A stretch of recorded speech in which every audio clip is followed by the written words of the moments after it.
Hi, I'm Beth Graham. Welcome to my Yoga Foundations video series. This is a series to teach you the alignment principles in your yoga practice so you can get the most out of it for strength and flexibility.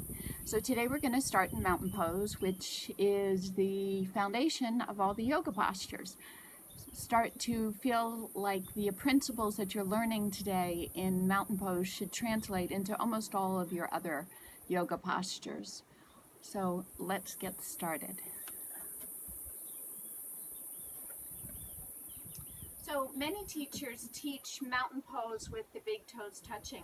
I like to teach it with 6 inches between the toes and heels, which is 2 fist widths. So you can measure.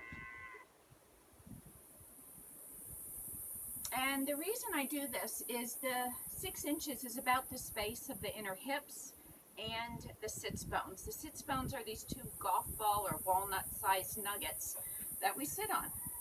So start to ground through your feet. And what I mean by that is lift your toes up so they become soft, and then bring the weight to the center of the heel and feel as if you're driving it down to the floor.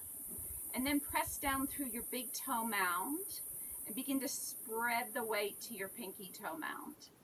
Soften your toes down to the floor so there's no gripping.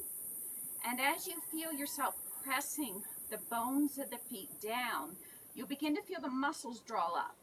So the leg muscles are contracting or hugging the bone. And then once you get that engagement of your legs, start to feel an inward rotation of your thigh bone in your hip socket. And then your seat will poke out just slightly. This is bringing space between the sits bones. And from there, tuck your tailbone down to the floor. And what you'll begin to feel is your upper inner thighs engage and your lower belly becomes firm. So feet ground down, tailbone tucks, feeling this action through your core. It's almost as if you're taking a corset and pulling the ties and engaging the core even tighter. Feel as if you're pulling your lower ribs down as you begin to lift your sternum, your breastbone up. Bring your hands by your side, palms face forward so the scapula, the shoulder blades are flat, and the collarbone's open. So again, ground through the bones of the feet, internally rotate your thigh bones, tuck your tailbone, pull your lower ribs down and lift your heart up. Relax through the shoulders. Next step is to find a Drishti. That's just one spot where you're looking. You're not really taking in information and processing. You're just looking and you're focusing on your breath. So it's a big breath in and a big breath out. One more time, big inhale and exhale. All right, let's relax for just a moment. So I already mentioned how these alignment principles in mountain pose translate to some of our other postures. So I just want to show you what I'm meaning by that so you can do this in your own practice. So the first thing is tree pose. So many times folks say, well, I really can't balance.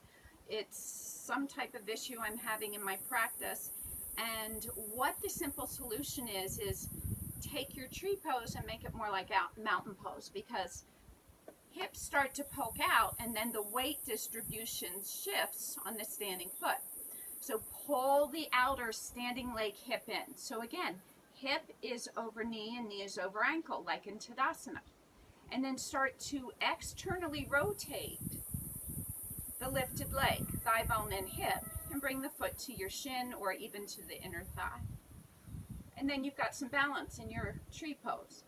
The other piece I notice is so much in life we're slunching, we're slouching, because we're working on a computer, we're working on a desk, we're driving, we're cooking, we're gardening.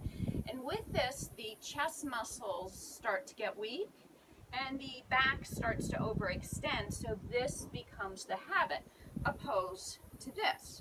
So in a posture like triangle pose, Trikonasana, I'll see things like this. where there's slouching and the belly is soft and angled downward. In triangle pose, what you want to feel is the long extended spine, like in Tadasana, mountain pose. So shift your hips back, reach forward and lengthen, tuck your tailbone, and then windmill your arms. So again, I have a nice long extended spine. All right, makes some sense? I hope it does. So bring a little bit more mountain pose, not just into your yoga practice, but maybe even off the mat as well. Thanks a lot. Have a great day. Hope to see you soon. Namaste.